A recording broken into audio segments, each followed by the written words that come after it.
What's interesting on the market is that AI is helping us in some ways and is really not helping us in other ways. Where it's helped us is that it's fed into the urgency to have proper data. Mm. Like we used to joke at the beginning to say, well, there is no AI without data, Right. but at the level of an organization, that's very true. So if anything, at the decision-making level, it's like, oh, okay, so I really want to leverage that new trend. Um, what sort of data do I have at my disposal? I'm making it Right. simplistic, but that is helping, meaning a lot of people looking for AI end up getting into a more data project, Right. aka how do I pull my data? Can I centralize it all into Clean one it. place, cleaning, so that I can then leverage it the right way, and then enrich it with other types of data. But there is always that initial brick that's usually missing or not done efficiently or not done in a way that AI can really intervene. So in that sense, it's fitting into that urgency, which is great.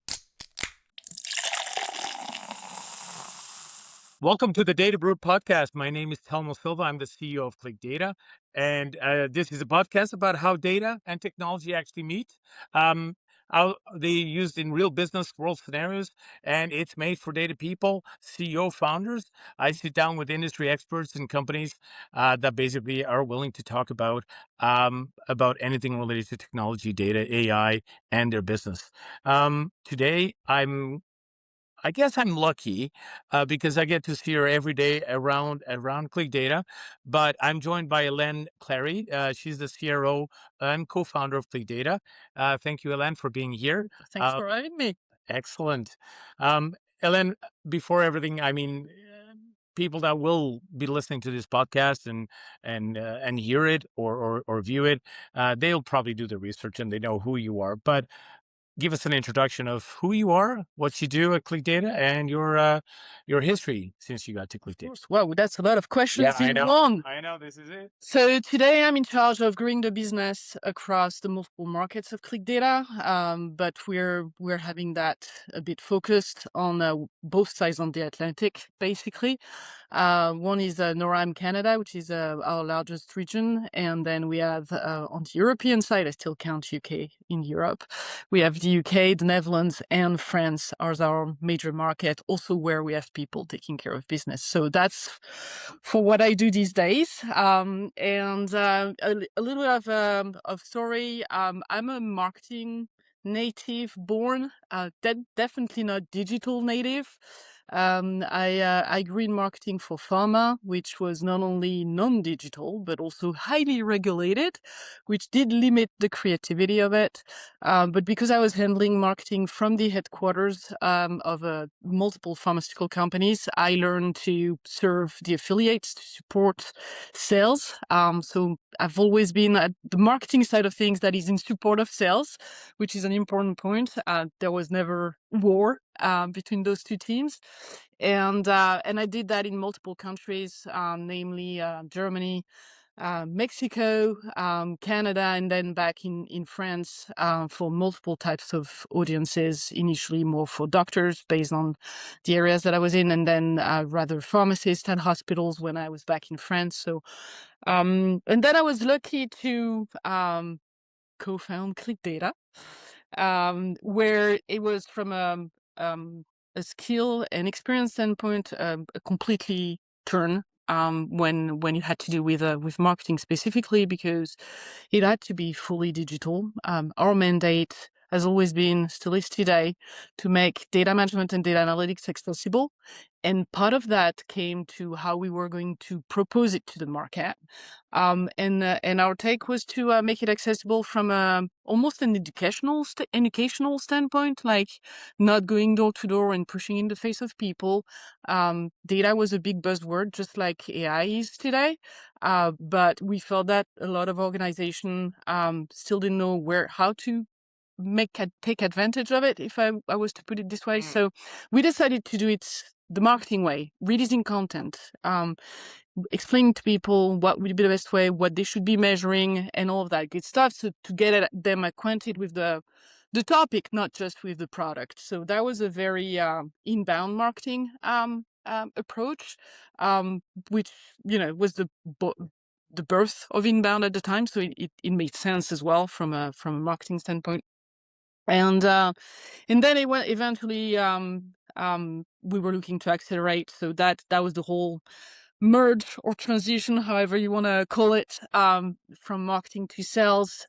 Also because I was lucky to find my counterpart in marketing at the time, which we still work together today. It's pretty cool. So that allowed me to focus yet on more on the sales aspect of things, because eventually to accelerate, we had to go out there and network, and not door to door, absolutely not door to door, but definitely Right. more of a hunting side of sales. It's interesting to me that, we still talk about content as king, right? And it reminds me, Dan Tyre, ex HubSpot, Yeah. also an earlier investor in ClicData. He always said top of the line, top of the funnel, content management. What are you doing here? What are you doing there to generate content? That's what's going to bring. And HubSpot still has a lot of that, those roots in the Yeah. way they do things, but they have so much content there. I'm not sure they can create more content at Yeah. this point in time. Um, how important do you feel that is still today for ClickData and other startups to generate content? And considering the amount of time it takes, because there's content, AI generated, and then there's content which is well thought out, well scripted and well written. How much of that is still important today in marketing, you think?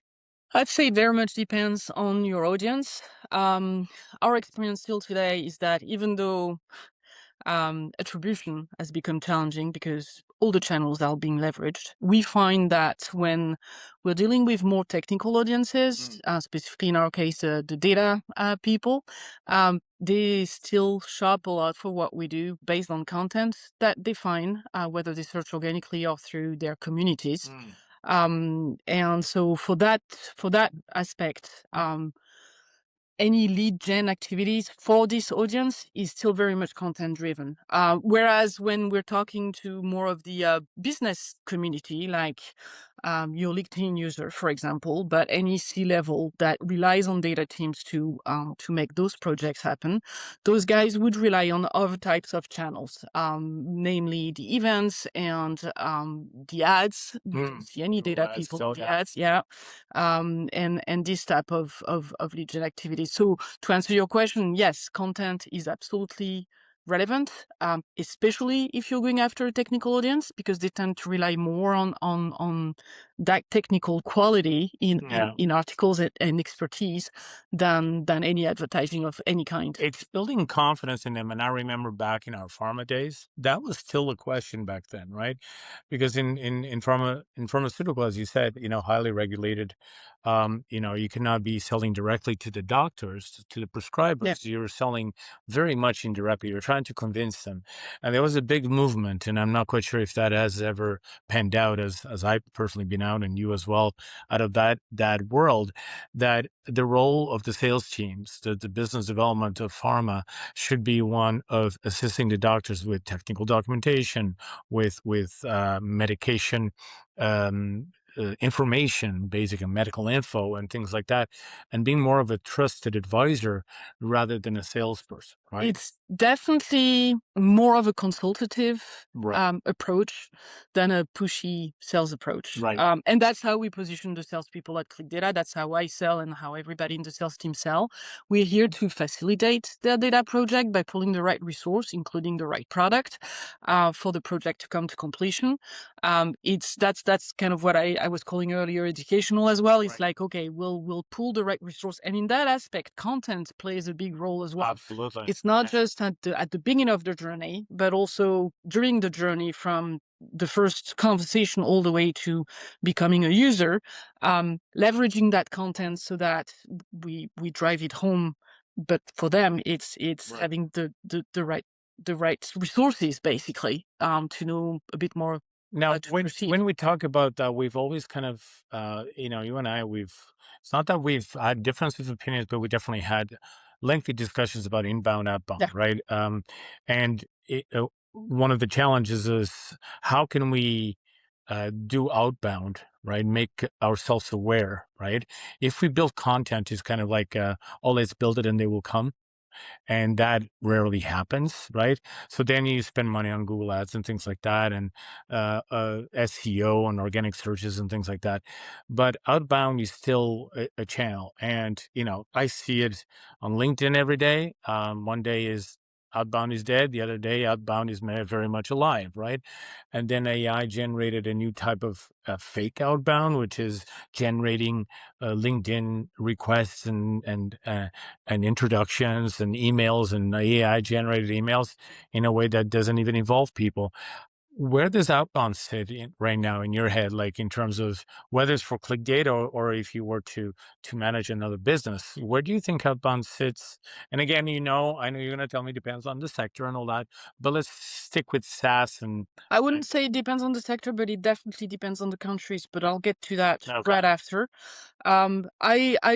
We've launched about a year ago now an approach which combines all of the channels right, and rather plays on quality than quantity. Sounds a bit conceptual, but basically, we're solving a specific problem for a specific sector, and we're activating all of the channels. right, One of those channels being cold calling, which is the basic definition of outbound. But instead of going through hundreds and hundreds of contacts serving the same story, we go to a much smaller sample, but we fabricate that story um, every time. So I would go after 30 guys and by fabricate you mean build, fabricate, I would not mean in making it fake. customize. Okay, customize. Yes. I can see the double meaning now. No, we customize it, but it's like handmade every time, Right. based on the research we do, based on other customers that we would have that would have the same But this is problem. what a normal analyst would do anyway, or a good salesperson as But there well. is something to outbound which includes volume. Right. And we've tried that type of outbound, and our conclusion was that it doesn't work. Outbound to me today only stands if it's in combination with other channels, Right. and and if it's rather favoring a customized approach Right. over hundreds and hundreds of contacts. Right. Sure, if you tackle automatically hundreds of contacts every now and then, you'll get a hit and you'll Right. get a meeting. It'll be a very generic meeting. So that's the other difference that we found by that combined approach is that the meetings that we get, we're very qualified already when we get to that first conversation because we've approached it in a customized kind of way. So that's one element. The other element is, I think that's what I meant by customization, not fabrication. I think people today do not wish to be approached in a generic manner. Right. That's also a fault of the old outbound approach, is that you're swamped by calls, you're swamped by emails, you're swamped by LinkedIn messages now, Right. on top of which, unless you see very quickly how that's going to help you, you just don't even look at them anymore. Yeah. I've stopped looking at it. It's like email spam, what spam came to be in email. Only now it's It's multi-channel. LinkedIn, it's telephone, Yeah. it's everything else. And how do this is always the questions. I also see this in a lot of posts. And how do we cut through that? And I mean, you and I have always been of the type of sales methodology, which is consultative, right? We listen to their requirements. We try to, as you say, not be generic, right? Yeah. And try to solve the problem for them. Um, but how do we get in front of them to show them that potentially we can solve the problem or not, or to even have that initial discussion? That's kind of the issue, right? How do we make ourselves visible in the market, not being able, and especially this is very true for smaller startups as Yeah. well, and SaaS and companies that have great software and tools, and yet they don't get to be seen or ever even heard of. What are some of the strategies? I know this is a loaded question because we haven't figured it out completely, Yeah. but what did work? We started ClickData almost 20 years ago. Yeah.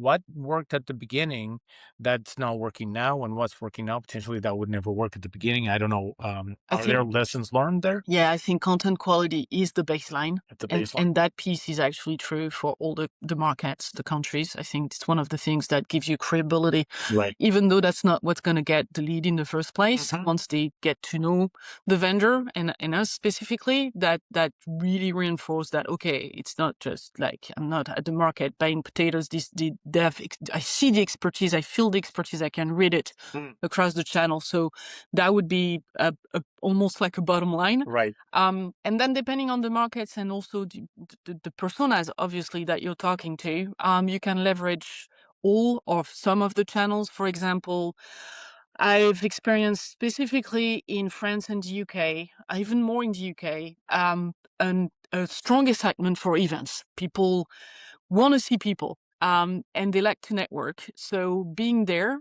has been very fruitful in terms of telling the story, and that puts us on the map, because if you look at just the sea of players, you're not necessarily able to showcase that story as Right. much as you'd like. So having those conversations has been very, very good, because those markets are eager to go to those events. Our experience on event has been very, not special, but we've tried something different that has worked, which is we don't go with a booth. We actually go with, as a participant, two panels Yeah. and two smaller settings within the larger events. And we actually prepare beforehand whom we're going to want to meet, and Right. we ping them, not necessarily in a salesy approach. Calm them. Hey, we should have a chat, buy a coffee. Talk them through the That event is venue. Yeah. Okay. that is counterproductive, but at least identify who's going to be there and just do a light contact request on LinkedIn the day before. Sort of connects the dots, not Yeah. systematically, but it's the Yeah. start of a bit It's of an a, opportunity to meet potential customers and existing customers for that matter at an event where you actually have a chance to meet face to face, get to know them and talk to them and kind of see where, if there's anything there. So events is still a thing. And I would agree with that today. Um, but you were talking about the UK. Is that the same thing? Because you manage teams pretty much across the world. I yeah. mean, you have customers in Australia all the way to Canada, from Brazil to France. How is it different? And specifically, let's stick with maybe North America, US and Yeah. Canada versus Europe, let's say France and Yeah. UK. So each territory has their preferred channel. You can call a French prospect. You probably won't get a hold of an English prospect. And the US now is very much into WhatsApping to get any sort of communication going. So that's the channel piece. But what's very different, and that impacts not only how we present things, but also how we equip the business development Yeah. team at ClicData, is the data culture of the audience. Right. I find still today that the US and Canada are a bit ahead in not just understanding the value of data. We're there everywhere now, yeah, but what it takes What it to takes to do it. leverage the Yeah. data and to get to those data-driven meetings and data-driven decisions. When I talk to a C-level in the US, whether it's marketing, sales, or operations, we're getting a lot of operations these days. You can have a data-driven conversation along the lines of, do you have, what API are you working with? What sort of data tables They are you actually looking to understand that. They we actually get have that. into Yeah. Interesting. absolutely we get into this sort of language. Also works quite nicely with the UK, and that person would also, in most cases, at least for the mid market that we interact with quite a bit, would also be the person who can actionate both the budget but also the right data skills within their organization. On the other side of Europe, it's a little bit different. It would take multiple conversations with multiple people, meaning the what I call the business users, so Right. the C levels, let's say the head of marketing, would know what they want to measure. They would also most likely know where the data is sitting. They're not interested in what happens in between those two steps.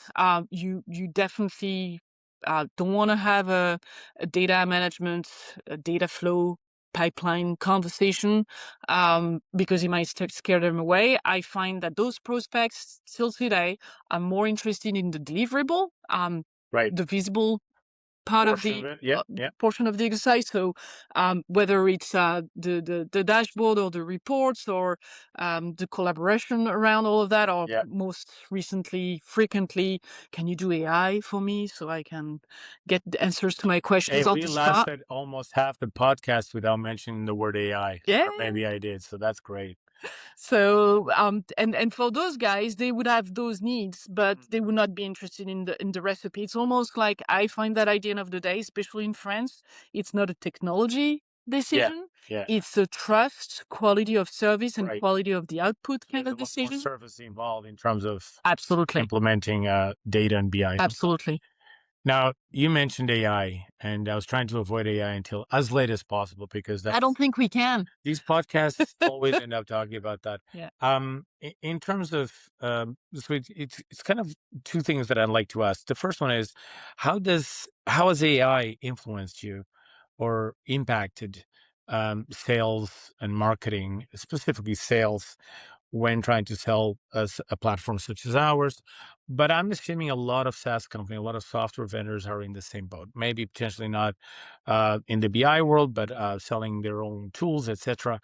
How impactful do you think it has been AI to those business users that kind of say, I'm only interested in the results and AI can do it for me? Yeah. Or are the people that you're talking to kind of mature enough in understanding that AI is a tool and maybe cannot do everything? It can help for sure, but it cannot, solve the world's problems just like that.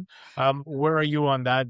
What feeling do you get from the people you talk to? What's interesting on the market is that AI is helping us in some ways and is really not helping us in other ways. Where it's helped us is that it's fed into the urgency to have proper data. Mm. Like we used to joke at the beginning to say, well, there is no AI without data, Right. but at the level of an organization, that's very true. So if anything, at the decision-making level, it's like, oh, okay, so I really want to leverage that new trend. Um, what sort of data do I have at my disposal? I'm making it Right. simplistic, but that is helping, meaning a lot of people looking for AI end up getting into a more data project, Right. aka how do I pull my data? How can I centralize it all into Clean one it. place, Yeah. cleaning so that I can then leverage it the right way, and then enrich it with other types of data. But there is always that initial brick that's usually missing or not done efficiently or not done in a way that AI can really intervene. So in that sense, it's fitting into that urgency, which is great. Mhm. Where it has not helped us is in for those guys who's always been under the impression that building a dashboard is easy. Mm. It's kind of made that expectation even worse on the Mhm. easy part of things. Right. It's like, especially those ones that are not interested in the what it takes part of the process, meaning the data pulling, the cleaning, the transforming, all of that stuff. I mean, let's be honest, once you get to the visualization step, Right. you've done the bulk of the work. Like the job is done. So for those guys, the ability to be asking anything at any point in time, whether it's in your daily life or in your business life, and get an answer, regardless of the quality of that answer, but Right. just the ability to get it that rapidly, Right. um, Is more important, or is has raised that expectation has raised the expectation on to the that data extent. analytics side as well. Yeah. It's like, well, if I can do that for everything else, why can't I just go to my AI, my Yeah. chatbot, and ask for whatever graph I need, Yeah. regardless of whether it's going to be they're going to be able to replicate it or all of that doesn't matter to those users. What they want is the output right on the spot, so that they can answer their business question. And in that sense, it's put even more pressure on making it accessible, Yeah. which at the end Absolutely. of the day is good news. I Yeah. mean, Yeah. Yeah. this was the whole mandate of ClicData Right. when we started it, is how can we make BI accessible to everybody? So it's, if anything, it's putting even more pressure now. Yeah. And we were talking about that yesterday, whether, these chat GPTs, these Claudes, these SaaS really are, um, the right interface for business users to interact with their dashboards, with their Yeah. KPIs, right? And whether they're going to be first um, strict enough to kind of understand, is this the right answer, to challenge Yeah. what the AI is telling them, and secondly, can they actually kind of say, okay, well, that's great that you gave me this set of data, but now I'd like you to tell me more about this set of data. And they have to type again, okay, now do the same thing, but Yeah. the focus, it's just not we're going away from that. Oh, let me just touch it or click it and zoom in to Yeah. add data or drill through or drill. And we felt there's still something there that needs to be built on top of AI to allow for that. And I think that's where I think companies like ours are going to make an impact. Absolutely. I want to kind of go full circle back to you. Okay. And back to you. And you talked about your experience in marketing and sales in pharmaceutical, and then as founding, as a founder of ClicData, but you missed a lot of things. I do a You few missed a other lot of things. things. Yes. I have some of this. You're president of the French Tech since Yes. 2024. You're the advisory of the exterior commerce for the French government of the north of France since 25. You're part of the committee of the Réseau Pond, which is a big user business community in the north, Yeah. in all of France, for all that matter. You've also been teaching at several schools and universities Hmm. around Lille. I mean, how does this all fit into everything else that you do at ClicData? Um, y- we've talked about it, that you like it because it helps. Does it help both ways? Does it help It ClicData? Does it help you professionally? it Does act- it help the other it companies? actually does. Well, first of all, there is a natural thing about entrepreneurship network in this region, but you're helped when you start, and somehow, not magically, but at least naturally, Right, you wanna save those other guys who are starting the same way you did at the time, some time, some misstep potentially. So you provide that feedback to help them move faster. So mm, that's one element. The other thing is that I think we never get R&D time in sales and marketing because it's so rushed, because mm, and it's not our priority. So going out there and having those conversations with other businesses, sometimes very close to what we do, like right, as close as SaaS B2B, and sometimes that have nothing to do with what we do. It helps sort of to it's an eye opener on right, certain things. right. Best practices, obviously, but sometimes things are being handled so differently on the sales and marketing side of things that you think, oh, Maybe that's something that maybe I could try that. interesting. Excellent. It's interesting that you mentioned that this is a great region, and for a long time, and we still have some bases there in Arizona. I find Arizona and the north region of France very similar. The weather is definitely not Yeah. similar, but they're both, both Arizona, most of the state of Arizona, specifically around Phoenix, Scottsdale, um, and as well as here in and around the region of Lille. There's a very strong entrepreneurial and business kind Yeah. of ecosystem, which I think made us successful. Um, in terms of managing these teams across, how do you manage these teams? Like, how do you are there changes that you do for teams that are based here in France versus the teams that you manage in Canada, and even before when we had teams as far as Australia? Um, is there a difference in management style, have you found? There are differences usually driven by the cultural aspects, obviously, but combined with that, whom they're gonna need to go and convince, Right, and how they're gonna leverage prospects on both ends of the funnel.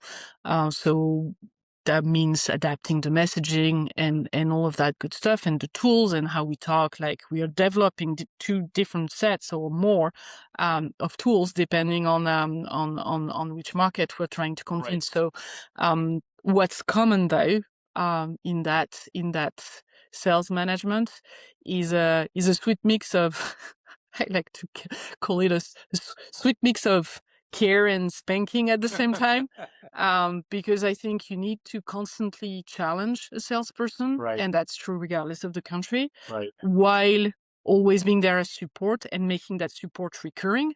There is something about the steadiness of the tracking and the follow-up, regardless of how you position yourself, whether it's the challenging piece or the supporting piece, Right. it has to be steady. Right. And then depending on the teams you're dealing with, steady means every week, sometimes it means every day, depending on where they stand as well in the onboarding. I Right. mean, we sell quite a broad platform with lots to take in, meaning we also have a great variety of use cases. And to gain that experience quickly, the support needs to be recurring, also in terms of Right. helping them picking the right bullets and the right story, depending on whom they're trying to convince. So, This is one thing that I think many people agreed, and we know some stories around this region, both on both sides of the Atlantic, where they wish to go to the U.S. or the yeah, U.S. company needs to install themselves in France, and we always tell them the same thing: don't think you can do it remotely. That's not going to work. You need to be that constant support that you're talking about. yeah, You need to be as physically there as possible. The 1 week in every 3 months does not work. no, We tried that, it did not work. And again, even if you have trust in the people, it has nothing to do with the no, trust. It has to do really with being partners and a team member and really reinforcing. absolutely. So totally agree with that. I need to address the elephant in the room. The Go ahead. elephant in the room is, of course, the fact that not only we're co-founders, but we're also partners in life. We have three Now teenage the boys. web is going to know about it. That's Well, lovely. if they don't know, I'm sure AI would have known somehow. And when we go to events, especially in the region and Yeah, so forth, and even some of our investors and shareholders, they always ask. Of course, they want to see how are the dynamics of the team, right? yeah. There's the dynamics that we have with our team in ClicData, which is definitely special, I find. But there's the dynamics that you and I have. What do you think kind of how is that impacted? I mean, in terms of your career, do you feel that was an hindrance by not having somebody outside of the home bring you that new experience? Or are we recycling our own things that we experience every day? It's a good question. Um, I'd say three things. Wow. Yes, definitely helpful in the speed of communication. Yeah. In other words, we don't need a meeting when something needs to be debated, Right. um, which is probably setting the bar really high on other teams For or the rest of the other team, yes. working occasions, because that's what we got used to. It's been a long time now. So there is something, we sort it out, we move on it. Sometimes we make a mistake, we backtrack and we go back to it like that. That's speed scale is incredible. The only downside has been the fact that we both work a lot. I would say we're both work alcoholic, I've always been. And so that combination is freaking deadly, because when I want to stop, you're not. And when you want to stop, I'm not. And so that's when people ask me, oh, was that hard all this time working with your husband? Truly, the only downside of it is that you have a hard time. I mean, you can set all the Easy rules you want, disconnect. it Right. just Right. doesn't Right. happen, especially when you like what you Well, do. we tried different things, right? We tried to have breaks, Yeah. to talk after 8, etc. And although I think we've reached a better balance, it's always tough. And I always question whether if you are not, a life partners, if your partner is your co-founder is, apart from you, whether that speed of communication is slowed down. I imagine so, to a certain extent. Is there that trust as well? I mean, there's a lot of factors that are eliminated by Yeah. having this.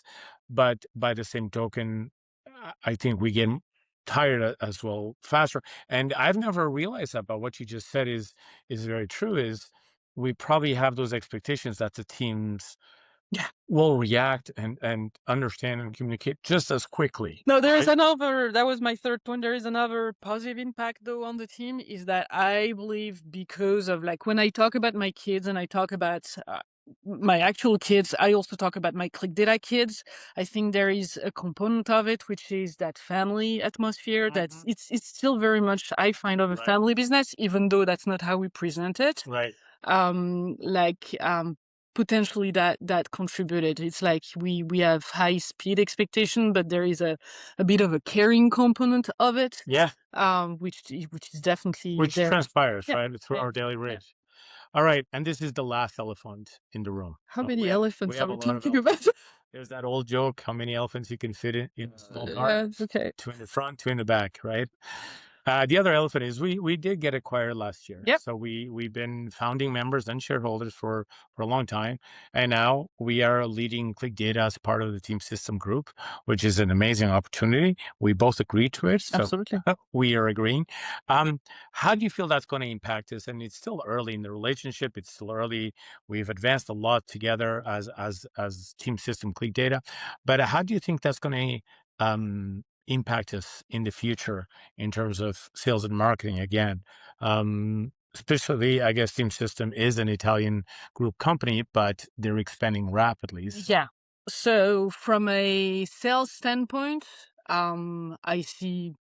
I only see opportunities, to Right. be honest, because of our markets are quite complementary. They're not present on the markets we've historically been present at, which means also that their markets are huge pool of customers, potential customers for us.